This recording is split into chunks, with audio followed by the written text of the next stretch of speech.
Pour cette deuxième conférence du cycle, nous avons le plaisir d'accueillir Jean-Clément Martin pour son dernier livre. Jean-Clément Martin est un historien de la Révolution française qui a beaucoup publié ces dernières années, qui a enseigné à l'université de Paris 1 Panthéon-Sorbonne et qui est connu notamment pour ses ouvrages sur la Vendée, sur la contre-révolution, pour son histoire, sa nouvelle histoire de la Révolution, pour ses travaux sur certains personnages aussi, comme Robespierre, et cette année pour un ouvrage qui est intitulé « La Grande Peur de juillet 1789 ». Alors c'est un livre qui s'insère particulièrement bien dans le cycle de cette année, puisqu'à l'époque de la Révolution française, les nouvelles circulent par l'imprimé déjà, et notamment par la presse, mais aussi par d'autres imprimés, les brochures, les placards et les affiches. Mais ces nouvelles, elles circulent aussi de bouche à oreille ou par la correspondance. Et ces nouvelles qui circulent sont parfois des rumeurs, on parle à l'époque de faux bruits, et ces faux bruits peuvent parfois produire des fausses alarmes. Et la fausse alarme la plus connue, elle se déroule pendant l'été 1789, on lui a donné un nom au XIXe siècle, la Grande Peur. Mais derrière cette Grande Peur, il y a finalement toute une série de phénomènes qu'il faut remettre au jour, et c'est un peu l'objet du dernier livre de Jean-Clément Martin dont il va nous parler aujourd'hui. Alors qu'est-ce que vraiment cette Grande Peur? Que sont ces rumeurs qui circulent? Et comment s'est déroulé finalement cet été 1789? C'est un peu l'objet de la conférence d'aujourd'hui. Merci à lui.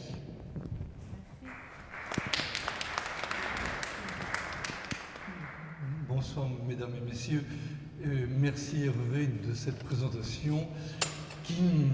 m'interpelle beaucoup parce que la question essentielle, ça va être effectivement de parler de cette réalité ou non de la Grande Peur et surtout d'arriver à comprendre comment des rumeurs ont pu devenir un objet historique et ont pu devenir en quelque sorte quelque chose qui marque aujourd'hui encore nos consciences, parce que même si vous ne connaissez rien à la Révolution française, grosso modo, tout le monde sait qu'il y a évidemment la prise de la Bastille, et qu'après la prise de la Bastille, la révolution urbaine, il y a cette espèce de révolution rurale qui se déroule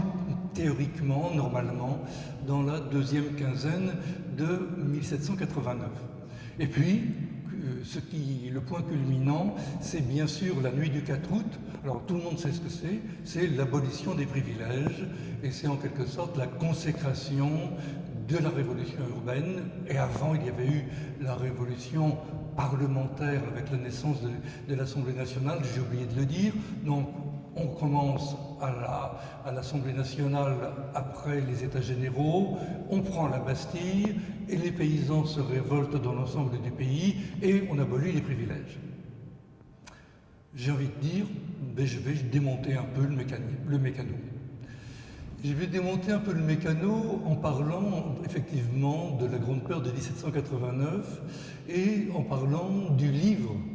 qui est essentiel, et pour comprendre 1789, et puis aussi pour comprendre l'histoire des mentalités, l'histoire des rumeurs. C'est le livre qui s'appelle tout simplement La Grande Peur, qui est le livre que Georges Lefebvre, qui a été, à partir de 1936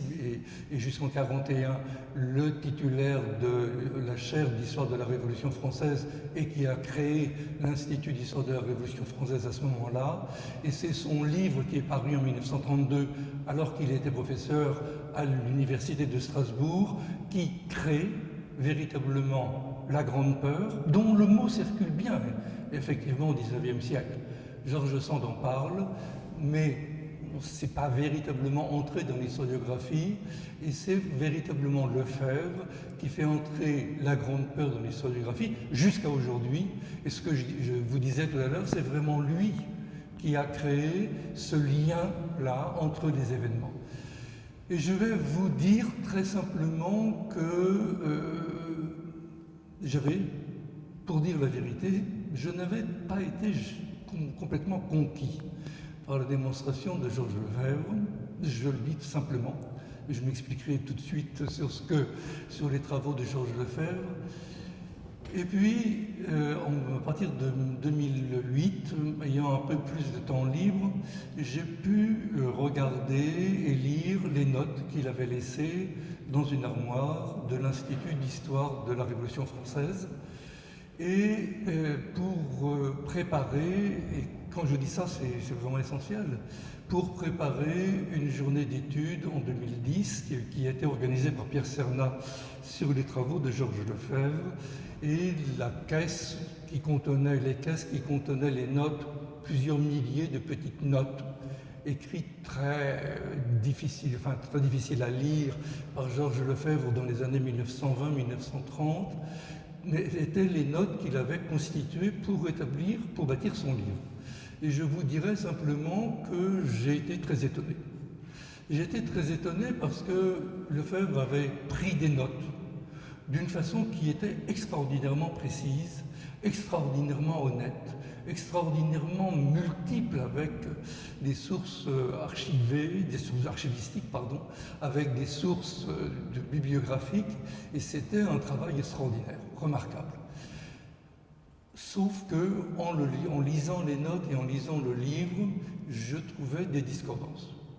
Je trouvais des discordances suffisamment importantes, d'abord pour le dire, en 2010, et puis ensuite pour ne pas vouloir écrire, parce que la discordance me paraissait énorme. Et pour dire les choses autrement, passant un peu de l'autre côté de ma position pour parler de la Grande Peur, j'ai une énorme estime, et je l'ai toujours, pour les travaux de Georges Lefebvre, qui a fait un travail absolument exceptionnel, et qui compte d'une façon énorme pour la compréhension de la Révolution. Mais ce qui se passe avec la Grande Peur était suffisamment étonnant, suffisamment même dérangeant, pour que je ne me sente pas du tout à l'aise pour rédiger quoi que ce soit sur des notes que j'avais lues. Et puis j'ai remisé ce que j'avais fait, et puis j'ai laissé le temps passer. Et en 2021, j'ai eu une demande de publication d'un livre sur la Grande Peur. Je n'avais parlé pratiquement à personne, et je m'étais bien gardé de dire à qui que ce soit, d'autres que les quelques personnes qui étaient présentes à la journée d'études, mes interrogations sur les notes. Et puis je me suis dit, c'était 2021, qu'il fallait absolument, tout simplement, que j'accomplisse mon devoir, que je rende compte de la chose. Que je rende compte de la chose parce qu'il me semblait important de comprendre non pas seulement ce que Lefebvre dit, mais surtout la façon dont lui-même a travaillé les notes qu'il a prises et dont il a rendu compte avec un livre qui marque, qui est un livre qui est absolument fondamental et qui fait que nous soyons toujours, encore aujourd'hui, absolument certains qu'il y a bien eu, dans la deuxième semaine de juillet 1789, un mouvement unanime autour de rumeurs annonçant la venue de brigands, cette rumeur ayant provoqué des troubles, mais aussi des révoltes, mais aussi des émeutes, et que ce sont ces rumeurs qui ont provoqué ce grand mouvement qui a donné lieu à une mobilisation générale et à cette unanimité qui débouche sur le 4 août. Et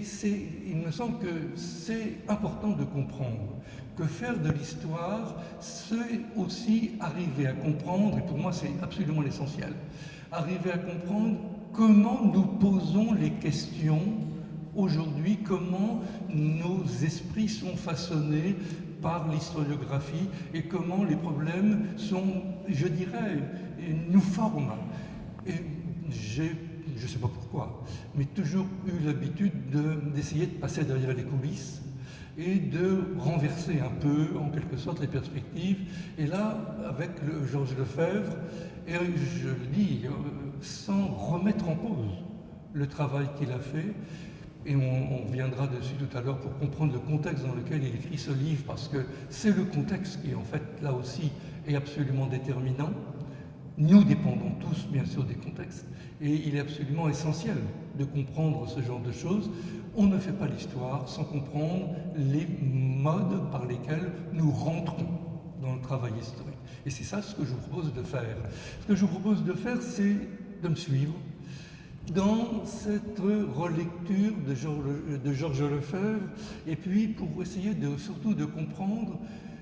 comment, si on relit les notes de Georges Lefebvre, et si on les vérifie, et je peux vous dire d'emblée que les vérifications sont toutes extraordinairement positives.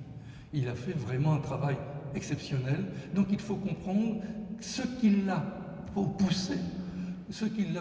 à dire, en définitive, c'est ça le fond de la chose, autre chose que ce qu'il avait lu. Ce qui peut paraître quand même un peu paradoxal, ce qui m'avait personnellement beaucoup impressionné. On commence par Georges Lefebvre. C'est la carte du livre de 1932 qui a été recomposée en une seule image, mais le travail était très bien fait, on ne voit pas la jonction. Ce que vous voyez là, c'est la carte que Georges Lefebvre publie en 1932 pour montrer le chemin des rumeurs, le chemin de tous ces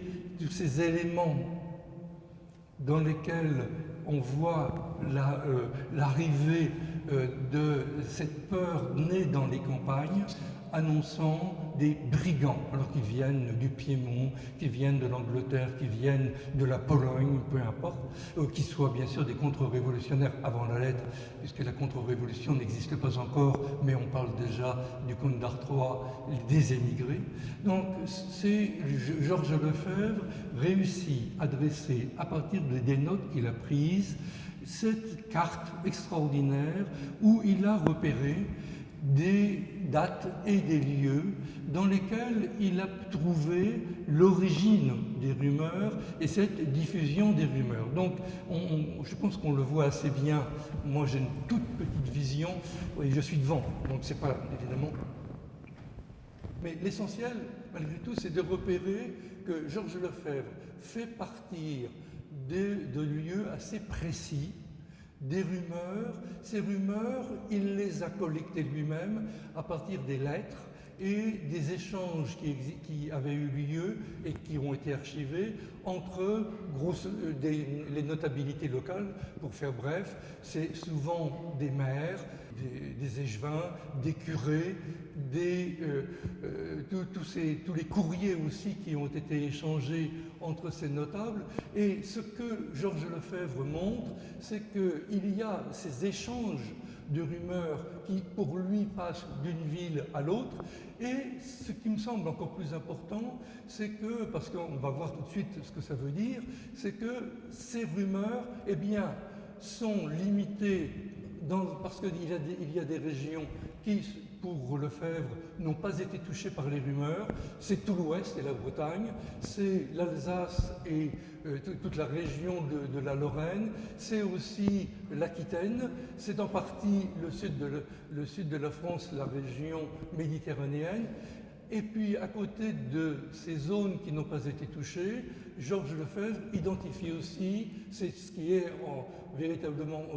des régions foncées, qui sont les régions des révoltes et des émeutes. Et Georges Lefebvre distingue clairement les zones de révolte et d'émeute des régions dans lesquelles les rumeurs se sont propagées. Et il bâtit tout son livre, en quelque sorte, sur cette opposition-là. Le livre commence par une présentation de la misère paysanne, pour faire bref, et puis ensuite il montre comment ces révoltes et ces émeutes ont été dans des régions précises, pour enfin, dans une troisième partie, présenter l'ensemble de ces rumeurs qu'il cherche à présenter ainsi d'une façon cartographique et surtout en disant que d'un lieu à l'autre, il y a un cheminement des rumeurs et que les nouvelles sont passées par les peurs et que ces nouvelles ont été en quelque sorte, se sont diffusées d'une façon en quelque sorte contagieuse. Et cette présentation de ce qu'il appelle la grande peur, donc à partir, pour le dire très rapidement, Georges Lefebvre ne donne pas des dates très précises, mais c'est à peu près du 20 juillet au 4 et 6 août qu'il identifie ce courant qu'il appelle la Grande Peur, en disant qu'il y a bien eu des grandes peurs bien auparavant, au XVIIe siècle, mais que là, ce qui se passe en 1789 est tout à fait original, et qu'on peut retrouver ces cheminements, et qu'il y a là quelque chose qui permet de comprendre comment toute la France a été unie par cet échange provoqué par les ébranlements politiques qu'il y avait eu depuis mai 1789, ébranlements qui ont été bien sûr aggravés par la prise de la Bastille. La cristallisation de cette présentation a été faite par Michel Vauvel dans son livre de 1972, lorsqu'il résume d'une façon très brutale, dans un sens ça peut se comprendre très bien, parce que quand on vient à la carte initiale, on est quand même un peu perdu devant cette présentation de cheminement de peur, et Michel Vauvel synthétise d'une façon un peu plus radicale la présentation de Georges Lefebvre. On retrouve bien les régions dans lesquelles les rumeurs ne sont pas ou ne seraient pas rentrées. On retrouve bien les grands courants de la Grande Peur. Alors est-ce qu'il y en a 5, 6 ou 7 ? Il y a plusieurs éditions des livres de Lefebvre, c'est entre 5 et 6. Et puis il y a les régions qui ont été des régions de révolte, et qui sont des régions pour comprendre qu'il y a là une originalité des rumeurs, et que cette originalité a été freinée par des zones dans lesquelles il n'y a pas eu cette diffusion des rumeurs. En relisant les notes de Lefebvre, il me semble qu'il faut partir des différentes régions qu'il a identifiées. Et le premier problème que je voudrais poser, c'est de réussir à comprendre les distinctions que Lefebvre établit entre les régions touchées par les rumeurs et les régions touchées par les révoltes. Ce que Lefebvre écrit, parce qu'on est bien d'accord, hein, toutes les notes de Lefebvre ont été écrites à la plume, et ce que j'ai lu, j'en ai lu beaucoup, j'ai pas tout lu parce qu'il y a des choses qui sont véritablement illisibles, mais ce que j'ai lu, j'ai pris le temps, parce que ça me semble essentiel, de vérifier ce que Lefebvre avait écrit lui-même dans ses notes, pour retrouver les sources originelles. Et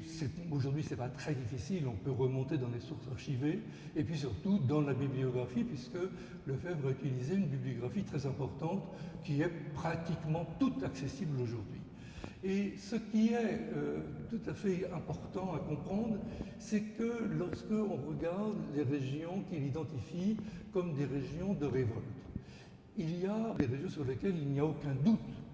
là-dessus, c'est les régions qui sont identifiées et par lui, et qu'il montre bien, ça suit véritablement les notes qu'il a prises. C'est autour de l'île, avec des révoltes, mais c'est important, mais ce n'est pas essentiel. C'est surtout le Mâconnais et autour de Vesoul. C'est aussi la région de Normandie ici, de la Basse-Normandie, où il y a, enfin la limite entre Basse et Haute-Normandie, où il y a des révoltes qui sont extrêmement importantes. Et puis il y a deux zones qu'il n'identifie pas trop bien, mais dont on le voit dans les notes qu'il prend. C'est la région qui se trouve autour de Bourgoin, à l'est de Lyon. Et puis enfin une région qui m'a beaucoup posé question, qui est la région de l'Alsace, et la région autour de Metz. Parce que ce qui se produit, c'est deux choses qu'il a relevées et qui me semblent présenter des difficultés pour d'interprétation. La première chose, c'est que les révoltes qui se produisent dans le Mâconnais et autour de Vesoul ont été des révoltes qui n'ont pas été directement provoquées par des rumeurs très compliquées, mais très, très bizarres, mais surtout qui ont été provoquées par les rancunes accumulées par la paysannerie locale contre les propriétaires, et des rancunes qui provoquent là des révoltes très classiques dans l'histoire de la France paysanne de l'Ancien Régime, pour faire bref, où il y a des moments où profitant du vide de pouvoir, toutes les rancunes se vident et d'un seul coup, on va passer à l'acte, alors qu'il y a des procès qui durent depuis 50 ou une centaine d'années. Et il y a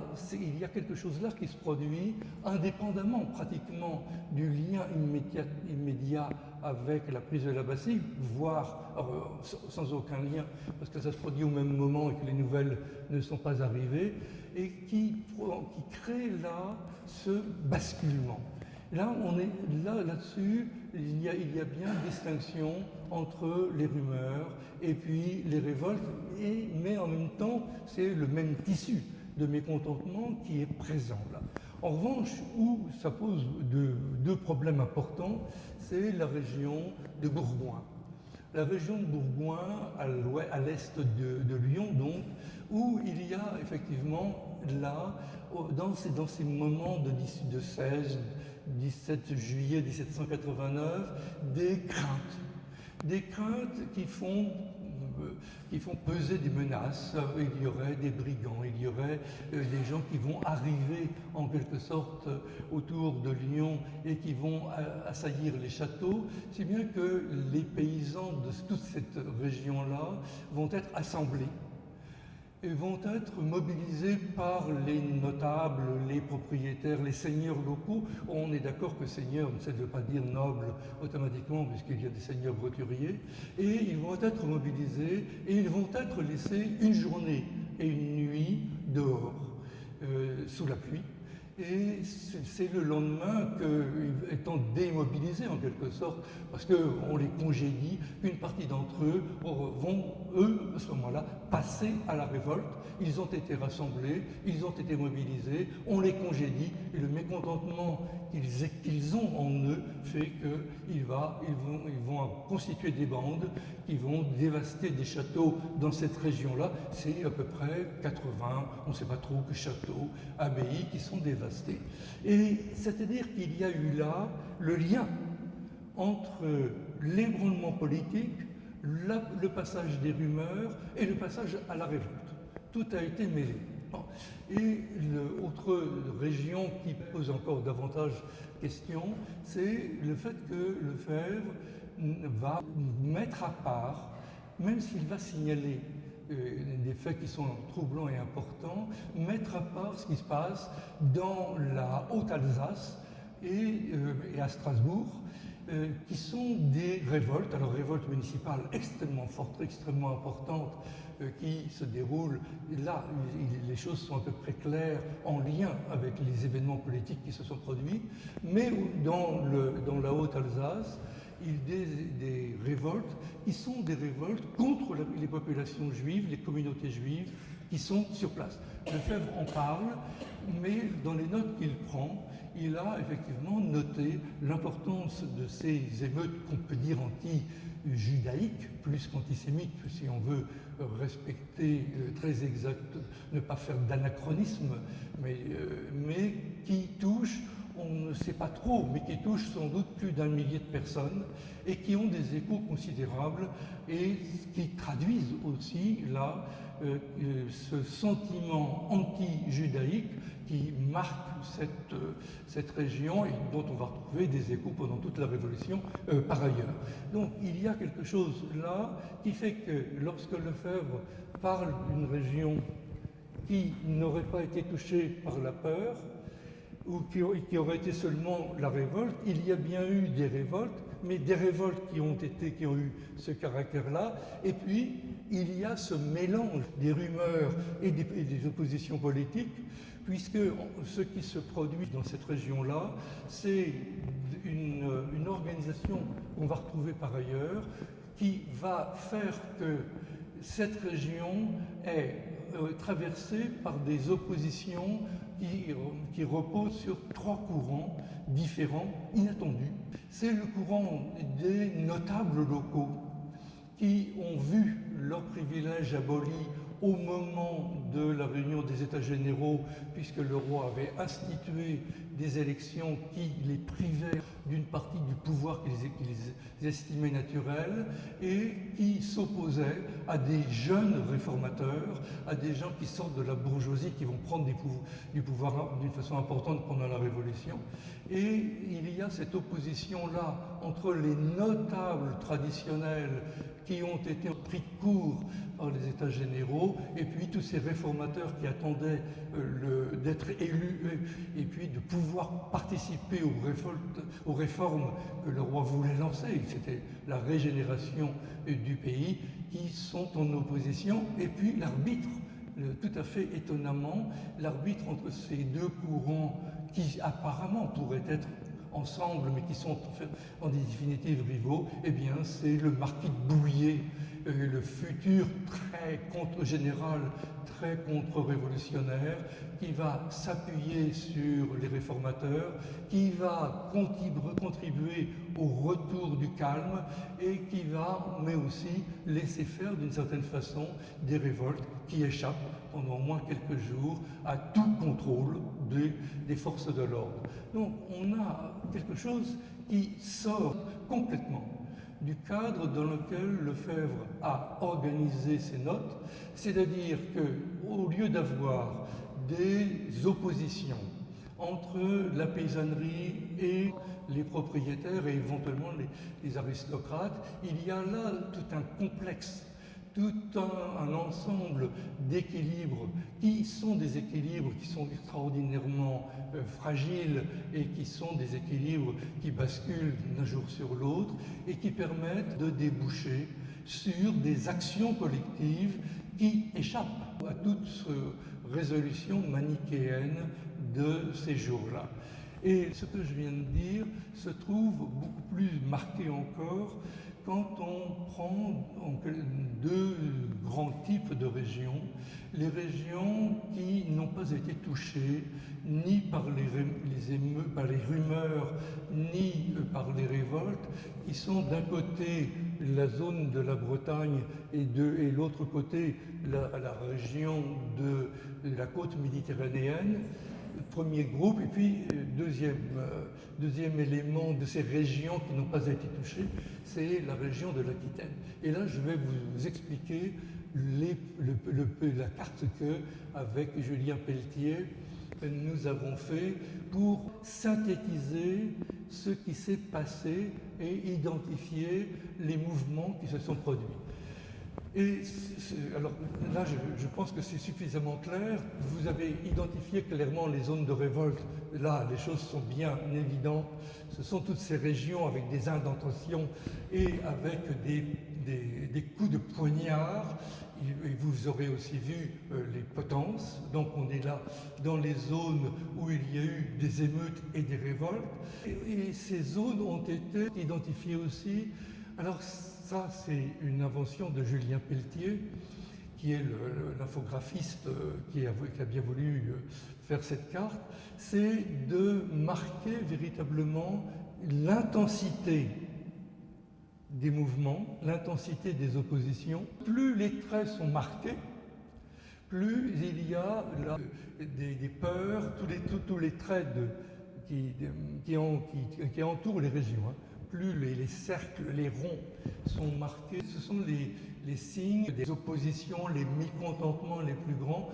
en mêlant là, très clairement, les rumeurs et les mécontentements, et même un certain nombre d'émeutes. Il n'y a pas là de distinction très simple, très claire, parce que dans les sources que Lefebvre avait étudiées, on ne voit pas finalement d'identification très systématique et permettant de bien opposer les zones où il n'y a eu que des révoltes, des zones où il y a eu des émeutes et des massacres, qui sont des zones de rumeurs.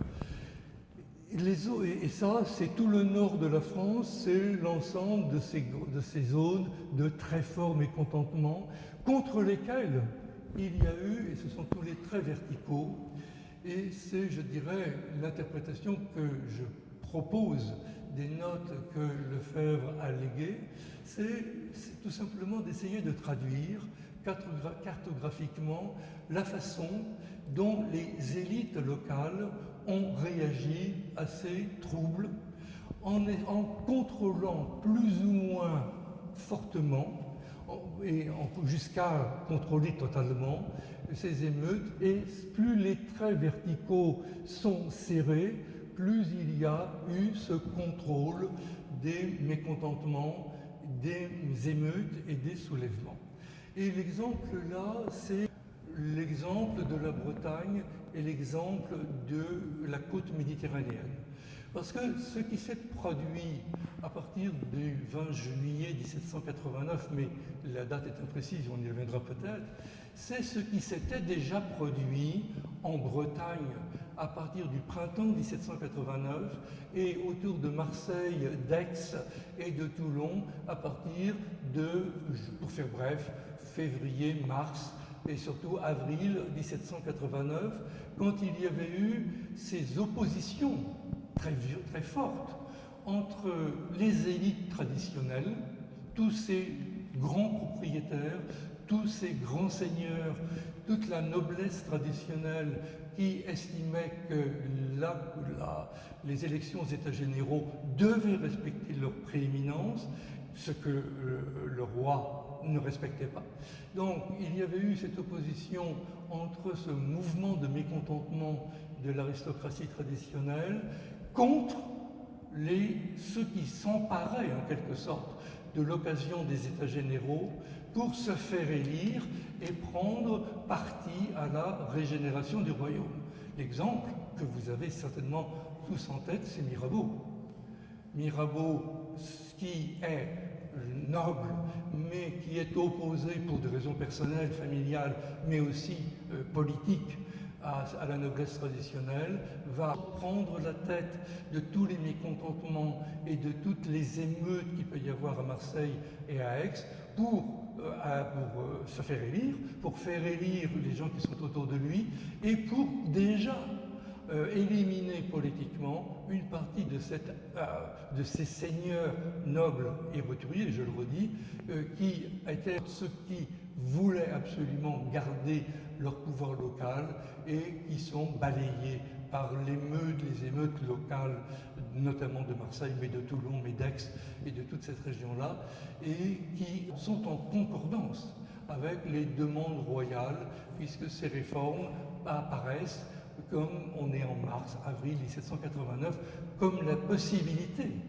de changer effectivement le royaume. Et c'est ce qui se passe aussi en Bretagne, où la noblesse traditionnelle, à partir de janvier 1789, est absolument hostile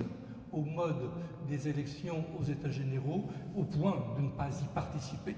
et où ce sont les bourgeois réformateurs, l'exemple moins connu que Mirabeau, c'est bien sûr le Chapelier, qui prennent le contrôle de cette région-là et qui vont utiliser tous ces éléments de mécontentement pour marginaliser la noblesse et obtenir le contrôle politique de l'ensemble de la Bretagne. Ça sera le futur club breton par la suite, et en même temps aussi contrôler tous les mécontentements qui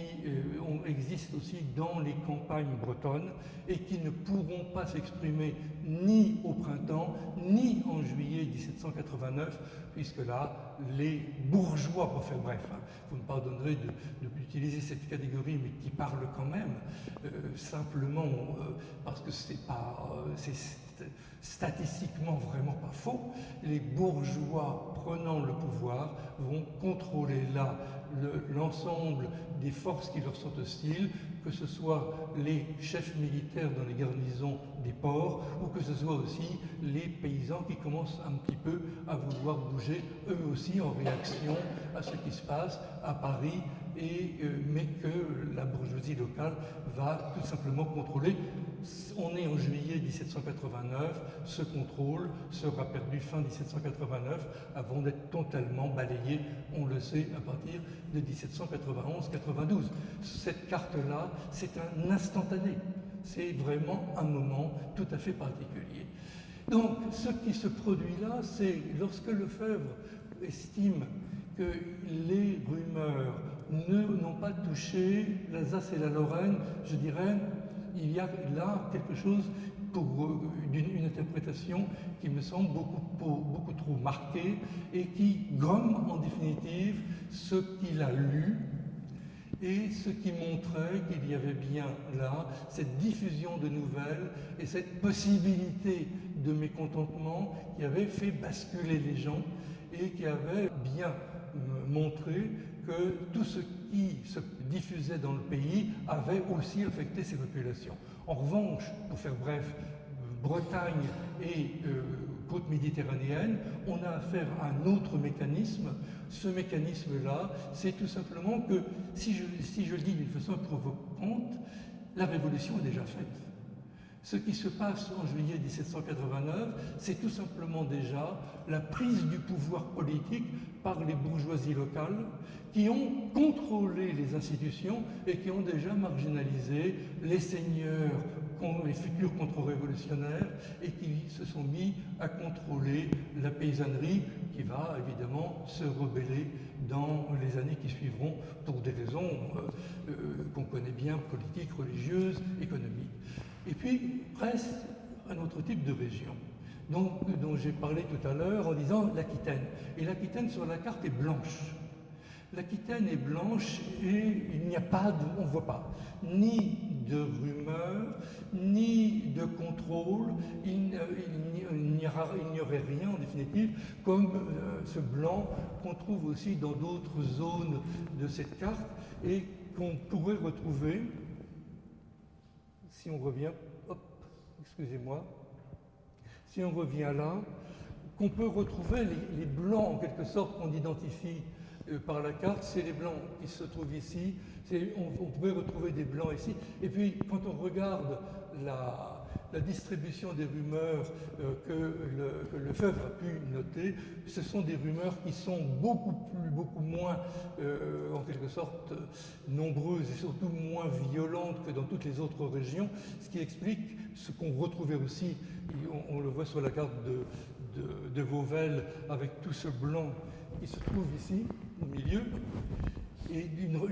des zones un peu indécises, et qu'on cartographie ici. Et ce sur quoi moi je voudrais insister, parce que c'est là où, je dirais, ces exemples de régions non touchées par les rumeurs, non touchées par les révoltes,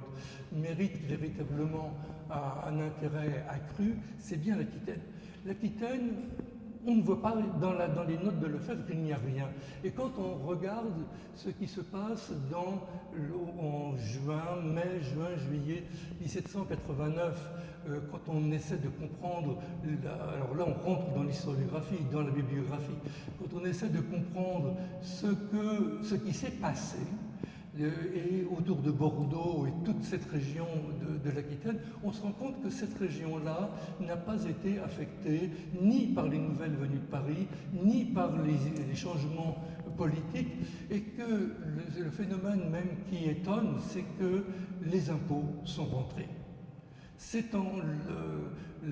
la direction des fermes, c'est-à-dire tous les impôts indirects sur le vin, sur le sel, sur le tabac, qui posent des problèmes dans nombreuses régions, puis je dirai deux mots tout de suite. Eh bien, en Aquitaine, le directeur des fermes estime qu'il n'a jamais fait une meilleure année que l'année 1789.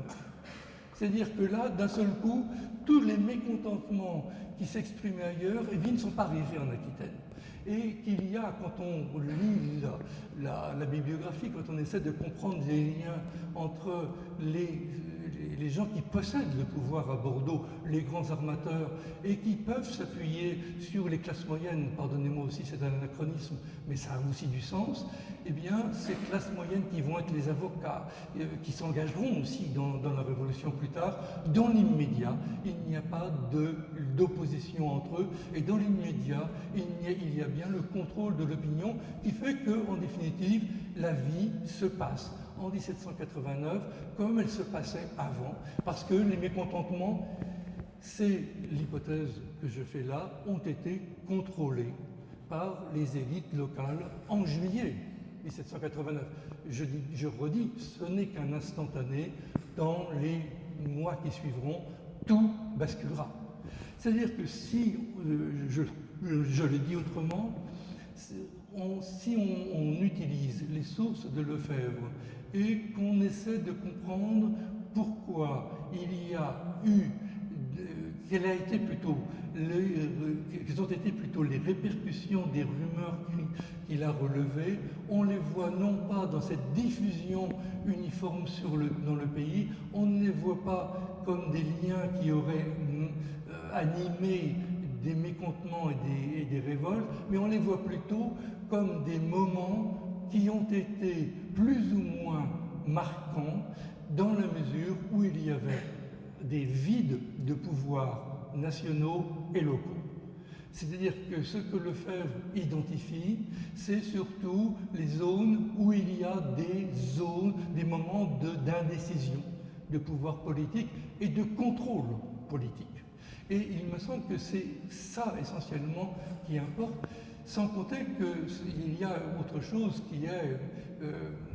alors là je le dirais simplement aussi, qui est perturbant et un peu ennuyeux. C'est que ce que Lefebvre a voulu faire, et je reviens à la carte qu'il avait identifiée, qu'il avait établie tout à l'heure et que j'ai présentée initialement, c'est ces liens entre les différentes rumeurs. Quand on lit les sources de Lefebvre et quand on les vérifie, parce que il y a eu quelques petites polémiques dans la bibliographie, on se rend compte qu'il n'y a pas la possibilité d'identifier aussi simplement qu'il le fait des sources précises des rumeurs. Il n'y a pas des lieux d'où seraient partis des courants de peur, comme on le montre très facilement. Et pour dire les choses d'une façon vraiment très marquante, il y a un des plus grands courants de peur, c'est le courant de peur qui part au nord de Paris, à Estrée-Saint-Denis, et que Lefebvre avait identifié et que Vauvel a repris, et qui est ce courant que l'on voit ici. Bon, c'est un petit village. Quand on lit les sources de Lefebvre, le problème est que, en définitive, ce qui est beaucoup plus important, c'est pas Estrée-Saint-Denis. C'est au sud d'Estrée-Saint-Denis, une cinquantaine de kilomètres, la ville de Pontoise. La ville de Pontoise qui est au cœur d'un réseau de distribution et au cœur aussi de l'alimentation parisienne en grains, donc une région absolument essentielle. Et c'est autour de Pontoise que pratiquement dès le 14-15 juillet, indépendamment là des événements parisiens, il va y avoir déjà des rumeurs, il va y avoir déjà des oppositions entre les nobles et propriétaires locaux et les paysans qui luttent et les populations urbaines qui réclament tout simplement contre la cherté des grains, et que c'est en gros pendant 15 jours à 3 semaines, avant le 20 juillet, qu'il va y avoir tout cet épisode de diffusion de peur et toute aussi cette mobilisation qui là aussi, encore une fois, anime une rencontre tout à fait inattendue, puisque c'est 3 personnes qui vont résister à Pontoise contre les menaces. C'est un futur contre-révolutionnaire, un commandant de la garde suisse qui sera exécuté en 1792. C'est un duc qui est élu localement et qui va être émigré. Et puis c'est un futur révolutionnaire véritablement là, totalement engagé dans les réformes, qui s'arrangent entre eux pour essayer de contrôler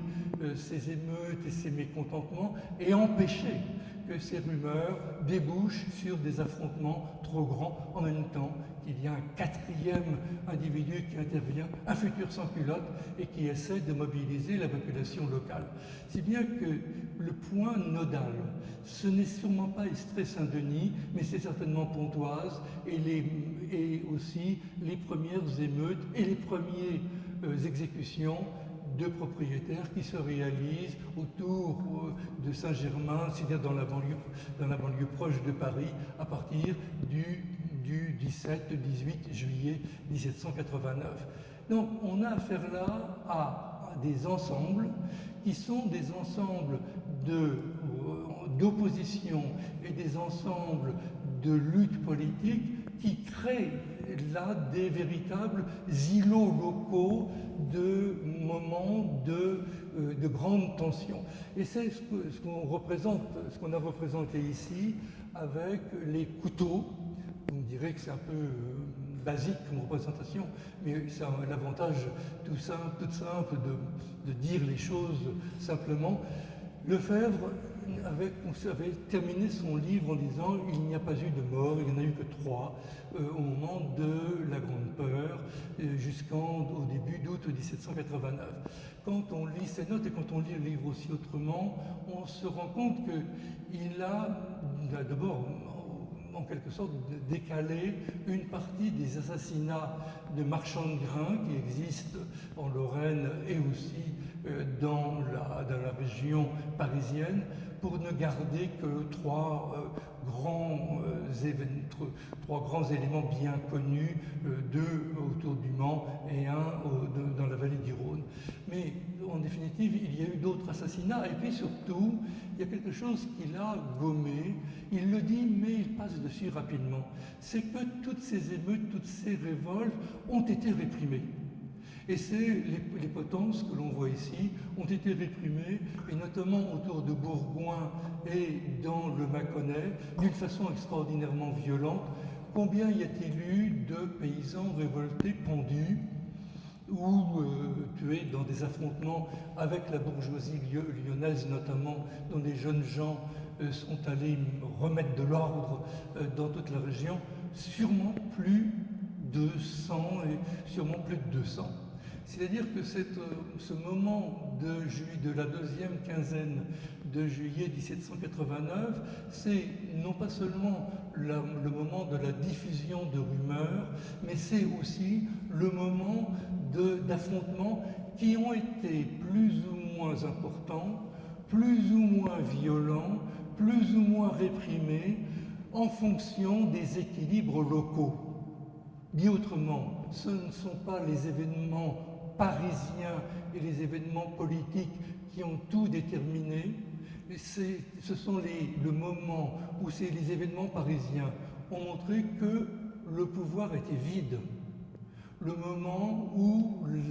les institutions judiciaires et policières s'écroulaient et que tout reposait sur les pouvoirs locaux et l'alliance entre les notabilités. Et les 3 groupes que j'ai présentés tout à l'heure, les réformateurs futurs révolutionnaires, les notables traditionnels qui vont hésiter entre l'émigration et l'hostilité à la Révolution, mais qui récupéreront la Révolution à partir de 1796-1797, et puis les partisans de la royauté qui soutiennent les premières réformes royales avant d'émigrer ou avant de s'opposer au déroulement de la contre-révolution. Et ce sont ces courants-là qui vont contrôler région par région les mécontentements et les rumeurs, et qui vont permettre de comprendre qu'il y aura eu des zones dans lesquelles les bruits, les rumeurs vont se propager, et des zones dans lesquelles le pouvoir des notables qui sont en train de prendre le pouvoir est tel que soit ils ont continuellement contrôlé l'opinion, soit ils ont déjà pris le pouvoir. Et puis, il y a aussi des zones qui sont, je dirais, encore plus perturbantes. C'est notamment Perpignan. Perpignan, il va y avoir des rumeurs, il va y avoir des petites émeutes en juillet 1789, et il va y avoir là aussi des mouvements de mécontentement. Contre quoi? Contre les impôts. Contre les impôts sur le sel et sur le tabac. Et ce qui se produit là, c'est pas seulement là un mécontentement, je dirais, pré-révolutionnaire. C'est un mécontentement qui est à l'inverse même des réformes révolutionnaires. C'est un mécontentement qui est lié tout simplement aux pratiques de contrebande. C'est-à-dire qu'on est dans une zone où il y a tout simplement cette contrebande avec l'Espagne, mais aussi c'est aussi ce qu'on trouve dans certaines dans le nord de la France, et c'est assez étonnant en Normandie, où il va y avoir aussi des mécontentements dans quelques villes. Et il y aura même, en juillet 1789, Lefebvre l'avait noté, la prise en quelque sorte du contrôle local permettant aux fraudeurs de vendre du tabac qui aura échappé aux fermes royales. Donc on est bien là dans ce mouvement très compliqué où finalement toutes les rancœurs, toutes les rancunes, toutes les vengeances, toutes les demandes coexistent et puis s'alimentent et s'expriment en fonction du jeu local, du rapport de force. Parce qu'en définitive, et c'est ça qu'il faut bien comprendre, ça se termine sur quoi? Ça se termine sur le fait que, d'abord, la mobilisation sur laquelle Lefebvre insiste à la fin de son livre, il écrit très, très clairement que cette période qu'il appelle la Grande Peur a permis qu'il y ait eu une mobilisation nationale autour des gardes nationales, autour de toutes ces gardes bourgeoises, milices bourgeoises qui auront été créées dans l'ensemble du pays. C'est vrai. Ce qui est vrai aussi, il le note, c'est que ces gardes bourgeoises, ces milices bourgeoises, ces gardes nationales ont été organisées autour des officiers, souvent nobles, des gens qui tout simplement savaient organiser des armées et des troupes et qui retrouvent leur rôle ordinaire dans le contrôle local et qui sont en quelque sorte adoublés par l'ensemble de la communauté à laquelle ils appartiennent pour organiser, en amalgamant des citoyens locaux, mais toutes ces milices bourgeoises, toutes ces gardes nationales ont en général tout un trait commun, c'est de ne jamais intégrer dans leur rang ceux qui auraient mauvaise réputation, ceux qui ne seraient pas, en quelque sorte, issus des rangs des classes moyennes, pour le dire autrement, tout simplement, les futurs citoyens passifs de la Révolution française, tous ces gens qui ne sont pas considérés comme des citoyens parce qu'ils n'ont pas de biens et de propriétés, ils sont déjà exclus de l'entrée dans les gardes nationales et du contrôle de l'ordre. On ne veut pas qu'ils soient armés. Pour le dire aussi autrement, ne jamais oublier qu'au moment du 14 juillet, les armes avaient été prises aussi contre les barrières d'octroi et qu'il y avait eu un mouvement extraordinairement important de fraude sur toutes les barrières d'octroi de Paris et une diffusion des armes que les vainqueurs de la Bastille ensuite avaient essayé de contrôler et de canaliser en récupérant au maximum les armes et en recréant là un ordre autour du lien entre l'Assemblée nationale, les communautés, les municipalités locales. L'exemple, bien sûr, c'est Paris, mais c'est vrai de toutes les régions. Et puis, quand ça débouche sur la nuit du 4 août, ça va déboucher, et j'en dirai deux mots tout de suite de la nuit du 4 août, mais ça va déboucher tout de suite sur le décret du 10 août 1789 qui rappelle et qui institue là le retour à l'ordre et sur l'impossibilité de continuer à être armé si l'on n'est pas légalement validé par les autorités locales. C'est-à-dire que tout cet épisode d'émeutes, de révolution et de rancœur est clôturé le 10 août. Pour moi, la nuit du 4 août, et je le dis en toute sérénité, c'est un tour de passe-passe. C'est un tour de passe-passe parce qu'il va y avoir cette grande émotion qui est lancée par les réformateurs qui sont au pouvoir juste à ce moment-là, au moment de l'Assemblée nationale autour de Le Chapelier, dont je parlais tout à l'heure, et qui lance cette remise en cause de tout l'ordre qui a existé et qui provoque cette gigantesque confession multiple de tous les ordres présents à l'Assemblée nationale se dépouillant de leurs droits, surtout quand ces droits sont honorifiques, surtout quand ces droits touchent le clergé, surtout quand ces droits, lorsqu'ils touchent aux biens portant des rémunérations, ne sont pas affectés. C'est-à-dire que ce qui se passe dans la nuit du 4 août, c'est ce grand élan généreux, d'autant plus généreux qu'il se traduit dans les jours qui suivent par un recul considérable par rapport aux promesses qui avaient été faites d'une façon un peu légère et surtout imprécise, en rappelant que tout ce qui était dû en termes de loyer, mais aussi de droits, qui étaient des propriétés légitimes des propriétaires terriens, seigneurs nobles et seigneurs roturiers, seraient maintenus, et que les paysans, pour s'en libérer, auraient tout simplement à payer pendant une trentaine d'années les arrérages pour obtenir la fin des droits qui pesaient sur eux. On sait qu'en 1793, l'évolution politique fera que tout sera balayé et que tous ces droits tous ces droits qui pesaient en termes de féodalité sur les paysans et qui étaient considérés comme des propriétés auront été balayés. Donc on a quelque chose qui, à mon sens, tient dans cette unité. Dans cette unité qui, effectivement, remet en cause ce que Lefebvre avait écrit, qui remet en cause aussi cette unité dans laquelle on présente pour moi trop souvent la Révolution française marchant en quelque sorte pas à pas, coude à coude, avec quelques divergences, mais grosso modo d'un même pas vers la Révolution, alors qu'il me semble qu'au contraire, on a tout intérêt, parce qu'il faut comprendre les contradictions, à insister sur ces équilibres, sur ces renversements et sur la façon dont, en quelque sorte, tout ce qui se produit trouve du sens immédiatement et qu'il y a là cette nécessité de comprendre ces articulations, jour par jour, en définitive, qui doivent être rappelées pour comprendre ce qui s'est passé derrière le cours général de la Révolution et qui permet aussi de comprendre qu'il n'y a sans doute pas de lien immédiat entre les rumeurs, les mécontentements locaux et la marche vers la Révolution, mais qu'au contraire, il est nécessaire de distinguer tout cela et de garder cette autonomie entre les groupes, de cette autonomie aussi locale, pour comprendre à quel point ce qui s'est produit en juillet 1789 aura été cette désintégration d'une organisation qui se reconstruit